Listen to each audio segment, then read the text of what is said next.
Hello friends, welcome to V classes guys. और दोस्तों आज जो है हम लोग जेपीएससी पीटी एग्जाम्स के लिए टेस्ट 3 देखने वाले हैं। दोस्तों मैं आपको बता दूं कि 6 जेपीएससी प्रीवियस ईयर पेपर 2 का हम लोग एनालिसिस कर रहे हैं। तो ये जो है पार्ट 3 है, तो हमने 1 और 2 पार्ट्स को कवर कर लिया है। तो अगर आपने देखा नहीं है दोस्तों, तो आप मेरे एंड स्क्रीन पर देख सकते हो या वीडियो के प्लेलिस्ट में जाकर आप देख सकते हो। तो देखिए, झारखंड लाइव में आपका स्वागत है। जेपीएससी एंड जेएसएससी एग्जाम से रिलेटेड जितने भी स्टूडेंट हैं या एस्पिरेंट है दोस्तों, वो जुड़ जाएँ मेरे साथ। और देखिए यहाँ पे जो है जेपीएससी एंड जेएसएससी से रिलेटेड जितने भी टॉपिक होते हैं उनको कवर किया जाता है। तो आप चैनल को सब्सक्राइब कर सकते हैं और मुझसे जुड़े रह सकते हैं। तो चलिए हम लोग आज के सेशन को शुरू करते हैं।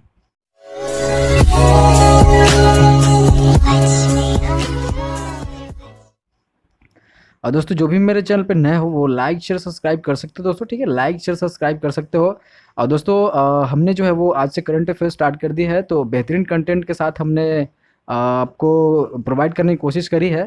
तो डेली जो है एक्स्ट्रा फैक्ट के साथ हमने कुछ ऐड ऑन करने की कोशिश करी है करंट अफेयर में। तो आप डेली देखा करो, ठीक है दोस्तों। तो चलिए हम लोग क्वेश्चन जो है वो स्टार्ट करते हैं। देखिए पहला जो क्वेश्चन है दोस्तों वो तिलैया बांध किस नदी पर स्थित है, ठीक है। आपको बताना है दोस्तों कि तिलैया बांध जो है वो किस नदी पे स्थित है। देखिए मैं बताना चाहता हूँ दोस्तों कि जो तिलैया बांध है बराकर नदी पर निर्मित है, ठीक है। बराकर बी ऑप्शन जो देख रहे हो, बराकर नदी पर निर्मित है। यह बांध जो है दोस्तों 1200 फीट लंबा है, ठीक है। 1200 फीट लंबा है, ओके। और 99 फीट ऊंचा है दोस्तों, ठीक है। तो 99 फीट जो है वो ऊंचा है। और दोस्तों ये जो है 36 वर्ग किलोमीटर के जो है क्षेत्र में विस्तृत फैला हुआ है, ठीक है। 36 वर्ग किलोमीटर के क्षेत्र में ये विस्तृत है। और इसके निर्माण का मुख्य उद्देश्य है दोस्तों कि बाढ़ का नियंत्रण करना, ठीक है। तो मुख्य उद्देश्य इसका क्या है कि बाढ़ का नियंत्रण करना, ठीक है। तो ठीक है, चलिए नेक्स्ट क्वेश्चन की ओर बढ़ते हैं दोस्तों। देखिए 62 नंबर जो है दोस्तों इसमें बोलता है कि पारसनाथ पहाड़ी की ऊंचाई क्या है, ठीक है। और दोस्तों जो है हमारे जो भी आप पिछले पार्ट्स को नहीं देखा हुआ है, जिन्होंने नहीं देखा हुआ दोस्तों, वो मेरे वीडियो के प्लेलिस्ट में जाकर देख सकते हो या एंड स्क्रीन में आप देख सकते हो, ठीक है दोस्तों। देखिए पारसनाथ पहाड़ी की ऊंचाई क्या है, ठीक है। तो इसकी ऊंचाई जो है दोस्तों 1365 मीटर है, लगभग 4431 फीट है, ठीक है। और यह पहाड़ी गिरिडीह पठार का हिस्सा है, ठीक है। तो ये जो पहाड़ी है गिरिडीह पठार का हिस्सा है, आपको ये भी याद रखना है। चलिए नेक्स्ट क्वेश्चन की ओर बढ़ते हैं। और 63 नंबर जो क्वेश्चन है दोस्तों इसमें है तुरामडी जो है, तुरामडी में किस खनिज का खनन होता है। तो तुरामडी में आपको बताना है दोस्तों कि किस खनिज का खनन होता है। तो मैं आपको बता दूं कि जुरामडी में यूरेनियम खनिज का खनन होता है दोस्तों, ठीक है। यूरेनियम डी ऑप्शन देख रहे हो, यूरेनियम खनिज का खनन होता है। और आणविक खनिजों में यूरेनियम इस राज्य में ढाल भूमि की सुरंगों में प्राप्त किया जाता है, ठीक है। तो ढाल भूमि की सुरंगों में प्राप्त किया जाता है, आपको भली बात ही पता होना चाहिए। सुरंगों में खानों से 1 टन की चट्टान में 250 ग्राम, ठीक है, 250 ग्राम से 1000 ग्राम तक यूरेनियम प्राप्त होता है। तो यहाँ इस सुरंग में जो है दोस्तों खानों से जो है 1 टन की चट्टान में 250 ग्राम या तो फिर 1000 ग्राम तक यूरेनियम प्राप्त होता है, ठीक है। मिनिमम आपको 250 ग्राम है और मैक्सिमम जो है 1000 ग्राम देखने को आपको मिलेगा यूरेनियम, ठीक है। और ये जो है दोस्तों जादूगोड़ा, नरवो, कन्यालुका, केरुआ, डुंगरी और जुर्माडीह में यूरेनियम प्राप्त के क्षेत्र हैं। इनमें जादूगोड़ा सबसे अधिक भंडारण और उत्पादन का क्षेत्र है, ठीक है, आपको याद रखना है। चलिए नेक्स्ट क्वेश्चन की ओर बढ़ते हैं दोस्तों, ठीक है। नेक्स्ट क्वेश्चन जो है 64 नंबर में आप देख सकते हो कि बेंटोनाइट निक्षेपण झारखंड में कहाँ पाया जाता है, ठीक है। तो मैं आपको बता दूं कि ये जो है दोस्तों सी ऑप्शन देख रहे हो साहिबगंज में, ठीक है। साहिबगंज में बेंटोनाइट निक्षेपण पाया जाता है, ठीक है, आपको याद रखना है। चलिए इसमें इतना ही। नेक्स्ट क्वेश्चन की ओर बढ़ते हैं। 65 क्वेश्चन देख लेते हैं कि पश्चिमी सिंहभूम में अवस्थित चिड़िया प्रसिद्ध है, ठीक है। तो जो प्रसिद्ध है दोस्तों पश्चिमी सिंहभूम में जो चिड़िया प्रसिद्ध है वो क्या प्रसिद्ध है आपको ये बताना है, ठीक है। तो यहाँ आप देख सकते हो कि जो राइट आंसर हो जाएगा दोस्तों वो सी ऑप्शन लौह अयस्क खनन, ठीक है। तो यहाँ पे जो है पश्चिमी सिंहभूम में अवस्थित चिड़िया लौह अयस्क खनन के लिए प्रसिद्ध है। झारखंड में मुख्य रूप से हेमेटाइट तथा मैग्नेटाइट, ठीक है, आपको याद रखना है कि हेमेटाइट तथा मैग्नेटाइट किस्म का लौह अयस्क प्राप्त होता है, जो मुख्य रूप से धारवाड़ क्रम की चट्टानों से प्राप्त होता है। तो आपको याद रखना है कि धारवाड़ चट्टानों के, है ना, धारवाड़ क्रम के चट्टानों से प्राप्त होता है, आपको ये भी याद रखना है। चलिए नेक्स्ट क्वेश्चन की ओर बढ़ते हैं।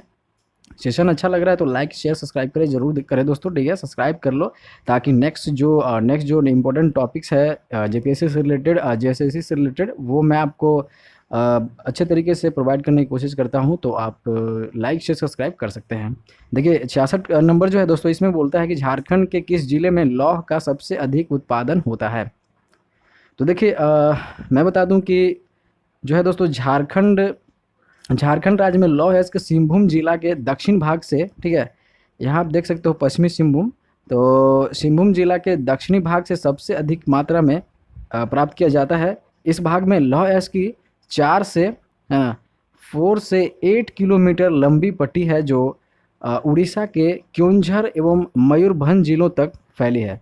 तो इतनी लंबी चौड़ी है दोस्तों कि ये जो है उड़ीसा के क्योंझर एवं मयूरभंज जिलों तक फैली है, ठीक है, 4 से 8 किलोमीटर लंबी पट्टी है, ठीक है, आपको याद रखना है।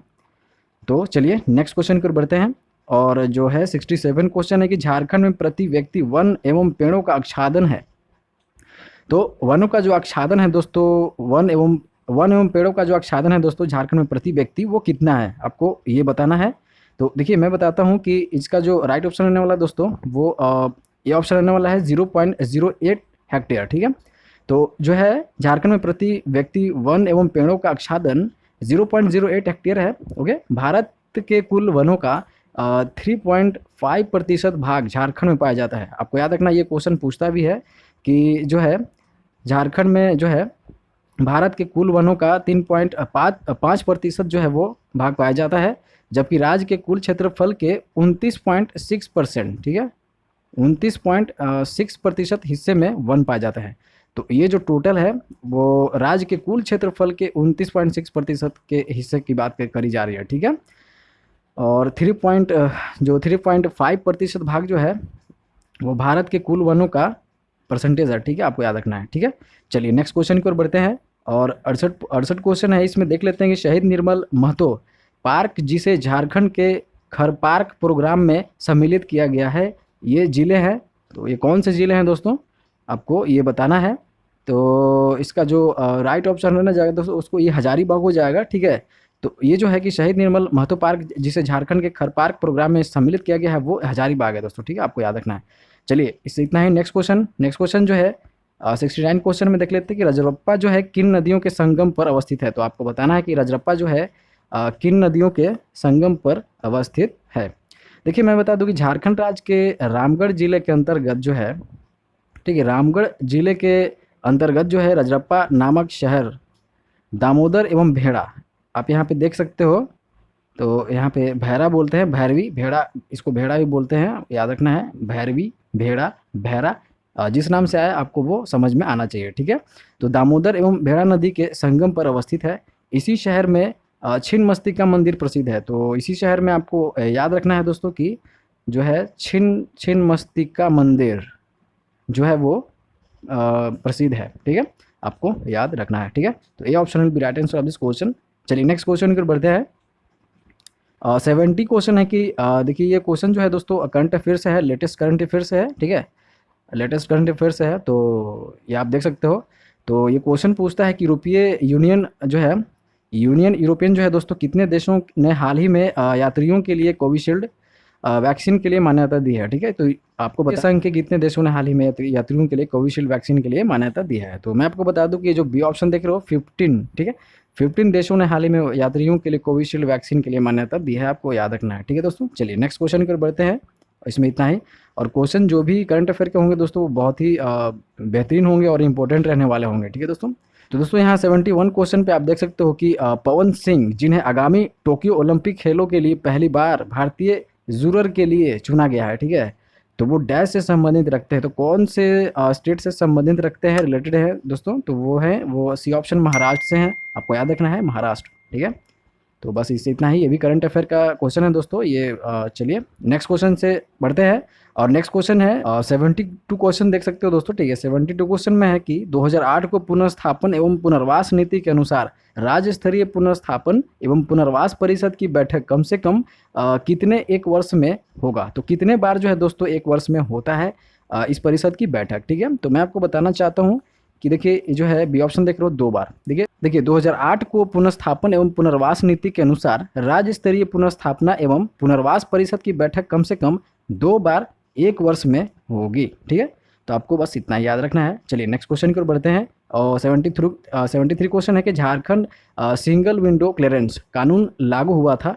तो दोस्तों झारखंड सिंगल विंडो क्लियरेंस जो है वो कानून कब पारित किया गया था, आपको ये बताना है। ठीक है, तो देखिए मैं आपको बताना चाहता हूँ कि ये जो है दोस्तों झारखंड सिंगल विंडो क्लियरेंस कानून 2005 ईस्वी में लागू किया गया था। ठीक है, सॉरी 2015 ईस्वी में लागू किया गया था। ठीक है, बस इससे इतना ही। ठीक है, और ये दोस्तों विविध से है और करंट अफेयर में भी आप देख सकते हो, मिसलेनियस से भी है और ये करंट अफेयर में भी आप इसको ऐड कर सकते हो। ठीक है, 74 क्वेश्चन देख लेते हैं दोस्तों। 74 क्वेश्चन है कि बोकारो इस्पात संयंत्र का निर्माण हुआ था डैश के सहयोग से। तो किसके सहयोग से जो है दोस्तों बोकारो इस्पात संयंत्र जो है दोस्तों इसका निर्माण हुआ था। तो इसके बारे में आपको पता होना चाहिए। तो यहाँ आप डी ऑप्शन देख रहे हो रूस। ठीक है, बोकारो इस्पात संयंत्र की स्थापना 1964, आपको याद रखना है कि 1964 में तृतीय पंचवर्षीय योजना, ठीक है, तो थर्ड जो है पंचवर्षीय योजना के अंतर्गत पूर्व सोवियत संघ की सहायता से की गई थी। इस इस्पात संयंत्र को लौह अयस्क की प्राप्ति लौटती हुई मालगाड़ी से होती है। ठीक है, तो यहाँ आप ये समझ सकते हो कि जो इस इस्पात संयंत्र के जो है लौह अयस्क की प्राप्ति जो है वो लौटती हुई मालगाड़ी से होती है। बस आपको इतना याद रखना है। और आपको इतना याद रखना है कि 1964 में इसको बनाया गया था। ठीक है, स्थापित करी गई थी जो थर्ड पंचवर्षीय योजना के तहत। ठीक है, ओके, चलिए तो नेक्स्ट क्वेश्चन की ओर बढ़ते हैं। और 75 क्वेश्चन है दोस्तों। 75 क्वेश्चन में JSMDS, ठीक है, JSMDC द्वारा स्थापित ग्रेनाइट पॉलिशिंग उद्योग अवस्थित है। तो ये जो JSMDC द्वारा स्थापित जो ग्रेनाइट पॉलिशिंग उद्योग अवस्थित है दोस्तों, ये कहाँ पे अवस्थित है आपको ये बताना है। तो देखिए मैं आपको बताना चाहता हूँ कि ये जो है तुपुदना रांची में अवस्थित है। आपको बस इतना याद रखना है। ये ऑप्शन देख रहे हो तुपुदना, ठीक है, बस इतना याद रखना है। चलिए नेक्स्ट क्वेश्चन की ओर बढ़ते हैं। और 76 क्वेश्चन है कि गार्डन रिच शिप बिल्डर्स एवं इंजीनियर लिमिटेड, ठीक है, garden rich ship builders and engineering limited का डिजिटल इंजन संयंत्र अवस्थित है। तो दोस्तों आपको बताना है garden rich ship builders and engineers limited का जो डिजिटल इंजन संयंत्र है वो अवस्थित है। तो कहाँ पे अवस्थित है, ठीक है। तो देखिए मैं बताना चाहता हूँ कि ये जो है दोस्तों गार्डन रिच शिप बिल्डर्स एवं इंजीनियर लिमिटेड का डीजल इंजन संयंत्र राज्य के रांची शहर में अवस्थित है। ठीक है, तो यहाँ पे आप देख सकते हो रांची शहर में स्थित है। बस इतना याद रखना है। चलिए 77 क्वेश्चन है कि भारत सरकार ने इलेक्ट्रॉनिक निर्माण क्लस्टर की स्वीकृति की है डैश में। कहाँ पे स्वीकृति की है दोस्तों इलेक्ट्रॉनिक निर्माण क्लस्टर की, ठीक है। तो ये आप जो देख रहे हो ऑप्शन ए आदित्यपुर जो आप देख रहे हो दोस्तों, ठीक है, यहाँ पे जो है वो स्वीकृति की गई थी। तो बस इतना ही याद रखना है आपको 77 क्वेश्चन में। चलिए 78 क्वेश्चन में आपको देख लेना है कि बिहार स्पांजर आयरन संयंत्र अवस्थित है। तो बिहार स्पांजर आयरन संयंत्र जो है कहाँ अवस्थित है, ठीक है। तो मैं आपको बता दूं दोस्तों कि जो बिहार स्पांजर संयंत्र झारखंड राज्य के चांडिल, आप यहाँ पे चांडिल देख रहे हो जो दोस्तों सरायकेला खरसावा जिला में अवस्थित है। तो चांडिल आपको याद रखना है बस, ठीक है। चलिए नेक्स्ट क्वेश्चन की ओर बढ़ते हैं। और 79 क्वेश्चन है कि भारत के किस राज्य में सर्वप्रथम मुख्यमंत्री जन वन योजना, ठीक है, मुख्यमंत्री जन वन योजना का प्रारंभ किया गया। तो किस राज्य में सर्वप्रथम किया गया था दोस्तों, प्रारंभ किया गया था, वो यह बताना है। तो बहुत ही आसान क्वेश्चन है, आप लगा सकते हो इसका अंदाजा, ठीक है। तो भारत सरकार के झारखंड राज्य में, ठीक है, झारखंड राज्य में सर्वप्रथम मुख्यमंत्री जन वन योजना का प्रारंभ 15 नवंबर, ठीक है, 15 नवंबर 2015 ईस्वी को किया गया था। इस योजना के तहत पौधारोपण करने वाले नागरिकों को पौधों के रूप में पौधों के रख रखाव पर 3 साल तक होने वाले खर्च के 50% का भुगतान सरकार को करना था, ठीक है। तो यहाँ पे आपको याद रखना है कि जो ये डेट याद रखना है कि 15 नवंबर 2005 तो 2015 को जो है वो स्थापित करी गई थी, ठीक है। अब बस आपको याद रखना है, ठीक है। तो B option will be right answer of this question. चलिए नेक्स्ट क्वेश्चन की बढ़ते हैं। और 80 क्वेश्चन है दोस्तों कि वस्तुतः कर नीति और जलवायु परिवर्तन G20 उच्च स्तरीय कर संगोष्ठी में किसने भाग लिया। तो ये करंट अफेयर क्वेश्चन है दोस्तों, ठीक है। तो ये जो है निर्मला सीतारमन जी होंगे, ठीक है। तो आप इसमें एक बार देख लेना, I have doubt about this question. तो आप जो है वो डी ऑप्शन को एक बार क्लियर कर सकते हो, ठीक है। आई थिंक निर्मला सीतारमण जी हैं जो इस संगोष्ठी में भाग लेने वाले थे। ठीक है, चलिए नेक्स्ट क्वेश्चन की ओर बढ़ते हैं। और 81 क्वेश्चन है कि झारखंड सरकार द्वारा योजना बनाओ प्रयास की शुरुआत कब की गई। तो आपको बताना है दोस्तों कि योजना बनाओ प्रयास की शुरुआत कब की गई थी। ठीक है, मैं आपको बताना चाहता हूं कि झारखंड सरकार द्वारा योजना बनाओ प्रयास की शुरुआत 2016 में करी गई थी। इस योजना का मुख्य उद्देश्य था राज्य के संतुलन विकास में जन भागीदारी सुनिश्चित करना। तो राज्य के जो संतुलन विकास में जन भागीदारी सुनिश्चित करना, इसका जो है वो मुख्य उद्देश्य था। ठीक है, और 2016 में जो है इसकी शुरुआत करी गई थी। चलिए नेक्स्ट क्वेश्चन की ओर बढ़ते हैं। और दोस्तों सेशन अच्छा लग रहा है तो लाइक शेयर सब्सक्राइब जरूर करें दोस्तों। और मैं झारखंड के लिए कंटेंट तैयार कर रहा हूं, तो बहुत अच्छे तरीके से जो है वो धांसू सेशन स्टार्ट करने वाला हूं, जिससे आप जेपीएससी पीटी क्लियर कर सकते हो और जेएसएससी के किसी भी एग्ज़ाम्स को क्लियर कर सकते हो। ठीक है, तो आप मेरे सेशन पे बने रहिए और चैनल को सब्सक्राइब कर लीजिए ताकि आप नेक्स्ट सेशन के लिए आप मेरे साथ जुड़े रहें। तो दोस्तों 82 क्वेश्चन जो है वो ये देख लेते हैं कि झारखंड ने विनिर्माण क्षेत्र से जुड़े श्रमिकों के लाभ के लिए सरस्वती योजना की शुरुआत किस वर्ष में करी गई थी। तो आपको बताना है कि सरस्वती योजना की शुरुआत कब करी गई थी। ओके, तो मैं बताना चाहता हूँ कि झारखंड ने विनिर्माण क्षेत्र से जुड़े श्रमिकों के लाभ के लिए सरस्वती योजना की शुरुआत 2014 में करी गई थी। ठीक है, इस योजना के तहत श्रमिक परिवार की बालिका के नाम से 5,000 रुपये के साथ बैंक खाता खोला जाएगा। तो आपको याद रखना है कि ये जो दोस्तों इस योजना के तहत जो है वो श्रमिक परिवार की जो बालिकाएं हैं उनके लिए 5,000 रुपये के साथ बैंक खाता खोला जाएगा। ठीक है, तो ये इसमें धारणा रखी गई थी। ठीक है, तो आपको याद रखना कि 2014 में सरस्वती योजना की शुरुआत करी गई थी। चलिए नेक्स्ट क्वेश्चन की ओर बढ़ते हैं। और 83 क्वेश्चन है कि मुख्यमंत्री लाडली जो है लक्ष्मी योजना की शुरुआत झारखंड में किस वर्ष करी गई थी। तो मुख्यमंत्री लाडली लक्ष्मी योजना की शुरुआत कब करी गई थी, आपको ये बताना है। देखिए, मुख्यमंत्री लक्ष्मी लाडली योजना की शुरुआत जो है वो 2011 में करी गई थी, आपको याद रखना है। और दोस्तों इस योजना का मुख्य उद्देश्य क्या था। ठीक है, इस योजना का मुख्य उद्देश्य था कि गरीबी रेखा के नीचे जीवन यापन कर रहे परिवारों की बालिकाओं का पालन पोषण एवं शिक्षा सुनिश्चित करना। तो ये जो है पालन पोषण और शिक्षा सुनिश्चित करना, ठीक है, जो है गरीबी रेखा के नीचे जो आने वाले बालिकाएं हैं उनके लिए ये उद्देश्य था। ठीक है, तो आपको याद रखना है। ठीक है, चलिए नेक्स्ट क्वेश्चन की ओर बढ़ते हैं दोस्तों। ठीक है, नेक्स्ट क्वेश्चन जो है वो 84 क्वेश्चन देख लेते हैं कि CAMPA, ठीक है, कैंपा बोल सकते हो, इसको याद रख सकते हो, कैंपा से। इससे क्या तात्पर्य है दोस्तों, इससे क्या आप समझते हो। तो मैं आपको बताना चाहता हूँ कि जो ए ऑप्शन देख रहे हो, ठीक है, ए ऑप्शन देख रहे हो, झारखंड प्रतिपूरक वनीकरण कोष प्रबंधन एवं योजना प्राधिकरण। ठीक है, तो इससे ये तात्पर्य है। ठीक है, बस इससे इतना ही। और ये क्वेश्चन पूछा गया दोस्तों, तो वेरी वेरी इंपॉर्टेंट रहने वाला है जेएसएससी और जेपीएससी के लिए भी। चलिए नेक्स्ट क्वेश्चन की ओर बढ़ते हैं। 85 क्वेश्चन है कि झारखंड सरकार ने राज्य के विभिन्न वन्य जीव अभयारण्य में डैश वर्ष की अवधि के लिए वन्य जीव प्रबंधन योजना की शुरुआत की है। तो वन्य जीव प्रबंधन योजना की शुरुआत जो है वो कितने वर्ष की अवधि के लिए करी गई है, तो आपको ये बताना है। तो देखिए, मैं आपको बता दूं कि जो आप देख रहे हो डी ऑप्शन 10 वर्ष के लिए की गई है। बस आपको जो है इतना ही याद रखना है। झारखंड सरकार ने राज्य के विभिन्न वन्य जीव अभयारण्य में 10 वर्ष की अवधि के लिए वन्य जीव प्रबंधन योजना की शुरुआत की है। ठीक है, चलिए नेक्स्ट क्वेश्चन की ओर बढ़ते हैं दोस्तों। नेक्स्ट क्वेश्चन देख लेते हैं। और नेक्स्ट क्वेश्चन है 86 क्वेश्चन है कि राष्ट्रीय हरित मिशन भारत निम्नलिखित में से किस राज्यों में मौजूदा वनों का घनत्व में सुधार करने के उद्देश्य से भारत सरकार द्वारा शुरू करी गई है। ठीक है, तो वनों का घनत्व में सुधार करने के उद्देश्य से जो है भारत सरकार ने कौन से राज्य में शुरू करी, इस मिशन को कौन से राज्य में शुरुआत करी थी, तो आपको ये बताना है।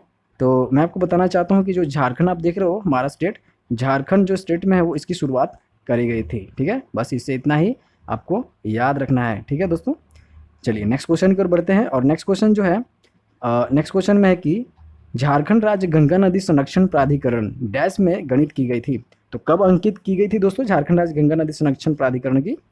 तो देखिए, मैं आपको बताना चाहता हूं कि ये जो है आंसर हो जाएगा दोस्तों सी ऑप्शन 2009 नदी संरक्षण प्राधिकरण जो है दोस्तों 2009 में अंकित की गई थी। ठीक है, आपको याद रखना है बस। चलिए नेक्स्ट क्वेश्चन की ओर बढ़ते हैं दोस्तों, ठीक है। नेक्स्ट क्वेश्चन जो है 88 क्वेश्चन देख लेते हैं, और 88 क्वेश्चन में भारतीय कृषि में जलवायु परिवर्तन नॉलेज नेटवर्क, ठीक है, यहाँ पे CCKNIA, ठीक है, इससे आप याद कर सकते हो। भारतीय कृषि में जलवायु परिवर्तन नॉलेज नेटवर्क महाराष्ट्र, उड़ीसा और झारखंड 3 राज्यों में डैश में शुरू की गई थी। तो कौन से वर्ष में शुरू की गई थी दोस्तों, ठीक है, जलवायु परिवर्तन नॉलेज नेटवर्क, ठीक है। कब शुरू की गई थी, तो मैं आपको बताना चाहता हूँ कि ये जो है 2013 में की गई थी, ठीक है दोस्तों। तो आपको याद रखना है कि 2013 में जो है जलवायु परिवर्तन नॉलेज नेटवर्क जो है महाराष्ट्र, उड़ीसा और झारखंड, ये तीनों राज्यों में स्टार्ट करी गई थी, ठीक है। आपको बस इतना ही याद रखना है। चलिए 89 क्वेश्चन देख लेते हैं। 89 क्वेश्चन है कि झारखंड राज्य मुख्यतः किस जलवायु क्षेत्र के तहत आता है। को ये बताना है कि झारखंड राज्य मुख्यतः किस जलवायु क्षेत्र के तहत आता है। इंपॉर्टेंट क्वेश्चन है, 2 से 3 बार पूछ चुका है, ठीक है। तो देखिए मैं आपको बताना चाहता हूँ कि ये जो है देखिए झारखंड राज्य मुख्य उष्ण कटिबंधीय मानसून, यहाँ पे आप ये ऑप्शन देख रहे हो, उष्ण कटिबंधीय मानसूनी जलवायु क्षेत्र के अंतर्गत आता है। राज्य की जलवायु के नियंत्रण जो है कारकों में शामिल अक्षांश, ऊंचाई, समुद्र से दूरी एवं पश्चिमी विक्षोभ है, ठीक है। तो इसका जो रीजन है दोस्तों, जो शामिल है, रीजन शामिल है कि अक्षांश है, हाइट है ना, जैसे कि लैटिट्यूड है, हाइट है, और समुद्र से दूरी जो डिस्टेंस ऑफ ओशन है, ठीक है, एवं पश्चिमी विक्षोभ है दोस्तों, ठीक है, आपको याद रखना है। तो ये option will be right answer of this question. चलिए नेक्स्ट क्वेश्चन को बढ़ते हैं। 90 क्वेश्चन है कि किसके सहयोग से झारखंड राज्य जलवायु केंद्र स्थापित कर दिया गया। तो किसके सहयोग से जो है दोस्तों झारखंड राज्य जलवायु केंद्र स्थापित करी गई थी, तो आपको ये बताना है। World trade centre, amnesty international या यूनाइटेड नेशन डेवलपमेंट प्रोग्राम, या इनमें से कोई नहीं। तो देखिए मैं आपको बताना चाहता हूं कि इसका जो आंसर हो जाएगा दोस्तों वो UNDP हो जाएगा, ठीक है। C option will be right answer of this question. तो UNDP के तहत जो है झारखंड राज्य जलवायु केंद्र स्थापित करी गई थी। और UNDP का जो फुल फॉर्म होता है दोस्तों, मैं आपको लिख देता हूँ, कभी पूछ देता है, यूनाइटेड नेशन डेवलपमेंट प्रोग्राम, ठीक है, डेवलपमेंट प्रोग्राम, आपको याद रखना है बस। चलिए नेक्स्ट क्वेश्चन की ओर बढ़ते हैं दोस्तों। नेक्स्ट क्वेश्चन जो है इसमें देख लेते हैं कि जलवायु परिवर्तन पर झारखंड कार्य योजना किस वर्ष प्रकाशित हुई। जलवायु परिवर्तन में जो है झारखंड कार्य योजना जो है दोस्तों, ये जो दोस्तों बी ऑप्शन आप देख रहे हो, 2014 में जो है वो प्रकाशित हुई थी, आपको याद रखना, ठीक है। बस इससे इतना ही। चलिए नेक्स्ट क्वेश्चन की ओर बढ़ते हैं। हम 92 क्वेश्चन देख लेते हैं। 92 में है कि झारखंड जलवायु परिवर्तन कार्य योजना रिपोर्ट 2014 के अनुसार सबसे संवेदनशील जिला कौन सा है, ठीक है। तो वर्स्ट डिस्ट्रिक्ट जो है दोस्तों वो कौन सा है जलवायु परिवर्तन कार्य योजना रिपोर्ट 2014 के अनुसार, ठीक है, संवेदनशील जिला जो है वो कौन सा है। तो देखिए मैं आपको बताना चाहता हूँ कि जो बी ऑप्शन देख रहे हो, सरायकेला खरसावा, ठीक है, सरायकेला खरसावा जो है वो झारखंड जलवायु परिवर्तन कार्य योजना रिपोर्ट 2014 के अनुसार ये सबसे वर्स्ट डिस्ट्रिक्ट है, ठीक है, आपको याद रखना है। चलिए नेक्स्ट क्वेश्चन की ओर बढ़ते हैं।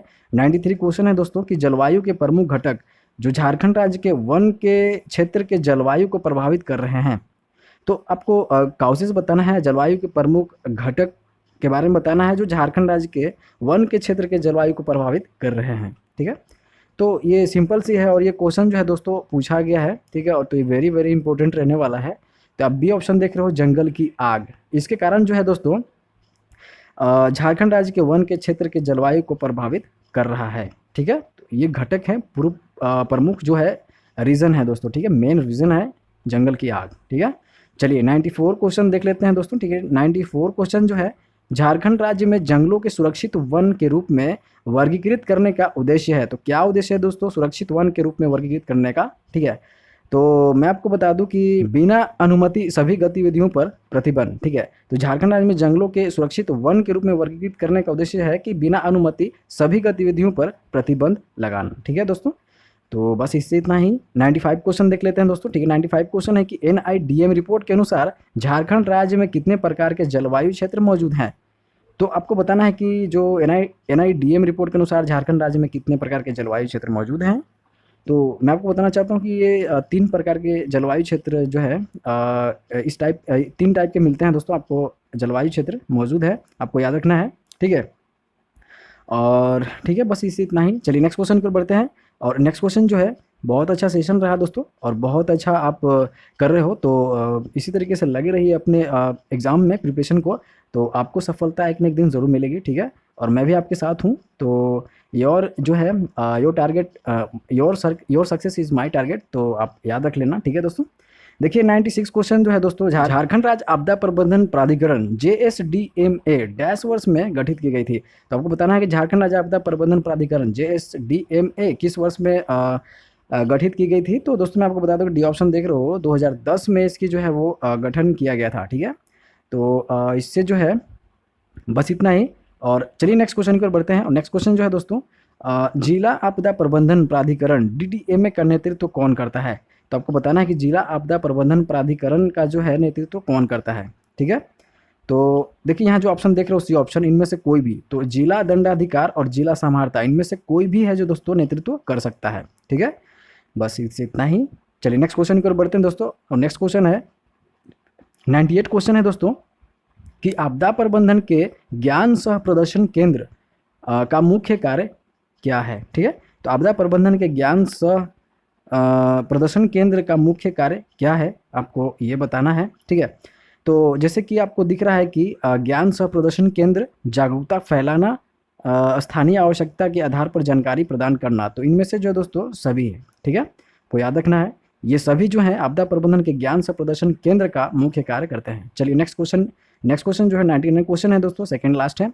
99 क्वेश्चन है कि झारखंड का पहला वाईफाई ग्राम निम्नलिखित में से किस प्रखंड में स्थित है। तो झारखंड का पहला वाईफाई ग्राम जो है दोस्तों, वो किस प्रखंड में स्थित है। तो देखिए यहाँ जो आप ऑप्शन देख रहे हो, कसमार, ठीक है। कसमार जो है दोस्तों, इसमें जो है, इस प्रखंड में जो है दोस्तों पहला वाईफाई ग्राम जो है वो स्थित करी गई थी, ठीक है, स्थापित करी गई थी, और यहाँ पे स्थित है दोस्तों, ठीक है। बस आपको इतना सा याद रखना है, और बस इससे इतना ही, ठीक है। चलिए 99 क्वेश्चन हो गया, 100 क्वेश्चन आते हैं, और आज का लास्ट क्वेश्चन है। तो दोस्तों आज जो है हम लोग 100 क्वेश्चन फाइनली कंप्लीट करने वाले हैं, ठीक है। 100 क्वेश्चन देख लेते हैं। किस वस्तु के सीधा लाभ हस्तांतरण में झारखंड देश का पहला राज्य बना है। तो वस्तु के सीधा लाभ हस्तांतरण में झारखंड देश का पहला राज्य बना है, ठीक है। किस वस्तु के सीधा लाभ पे, ठीक है, किस वस्तु के सीधा लाभ के लिए।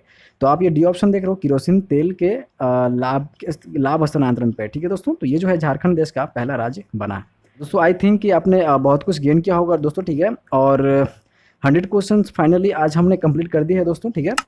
तो आपने मुझे उम्मीद है कि आपने तीनों पार्ट को जो देख लिया होगा आपने, फर्स्ट पार्ट, सेकेंड पार्ट और थर्ड पार्ट, ठीक है। तो थर्ड पार्ट पर हमने 100% जो है 100% क्वेश्चंस को कंप्लीट कर दिया है दोस्तों। मैं आपको बता दूं कि यही से क्वेश्चन आपको JSSC या 7 JPSC में देखने को ज़रूर मिलेंगे दोस्तों, ठीक है। तो जितने भी पार्ट करवाए हैं दोस्तों, उनको आप अच्छे तरीके से कवर कर लो, ताकि आपके आने वाले एग्जाम्स में जो है वो दिक्कत ना हो, ठीक है दोस्तों। और मैं आपको एक बात बताना चाहता हूँ दोस्तों, कि मेरे द्वारा जो है वो SSC, ठीक है, SSC रेलवे, ठीक है, SSC railway banking and all competitive exams की तैयारी, ऑल कॉम्पिटिटिव गवर्नमेंट कॉम्पिटिटिव की तैयारी की जाती है दोस्तों, ठीक है। तो आपको याद रखना है। तो इसी तरीके से आप मेरे चैनल पे बने रहिए, और बने रहिए दोस्तों, सब्सक्राइब कीजिए, बिकॉज ऑफ आप अपडेट हो सकते हो न्यू वीडियोस से, ठीक है।